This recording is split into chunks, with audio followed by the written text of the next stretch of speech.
Donc parti depuis ce matin pour le salon de l'agriculture. C'est jusqu'au 6 mars, porte de Versailles à Paris bien sûr. Salon inauguré ce matin peu après 7 heures par le président Macron. Il a échangé avec les organisations agricoles. Il a surtout évoqué la situation bien sûr en Ukraine. Vous étiez sur place, Jacques Serret, c'était un passage express.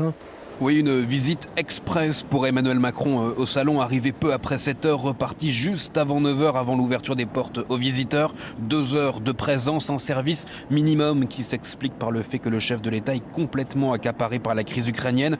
Tôt ce matin, avant de prendre la direction de la porte de Versailles, il s'est entretenu par téléphone avec le président ukrainien Volodymyr Zelensky pour prendre des nouvelles, relate l'Élysée. Et arrivé ici au milieu des vaches et les pieds dans la sure de bois, le chef de l'État a de nouveau insisté sur la gravité de ce qui se joue à l'est du continent. La guerre est revenue en Europe, je vous le disais. Si je devais vous livrer une conviction ce matin, c'est que cette crise durera. Cette guerre durera, mais l'ensemble des crises qu'il y aura derrière auront des conséquences durables. Il nous faut donc nous y préparer avec beaucoup de détermination, avec aussi beaucoup de solidarité. Tout cela implique la mobilisation. Cette mobilisation est nationale européenne et nous serons là. Emmanuel Macron dans le costume de chef de guerre, loin, très loin de la présidentielle, alors que ce rendez-vous, porte de Versailles, devait initialement contribuer au lancement de sa campagne.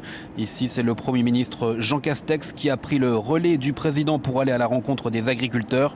Emmanuel Macron a lui convoqué un conseil restreint de défense et de sécurité à l'Élysée à 17 heures cet après-midi. Jacques Serret du service politique d'Europe 1.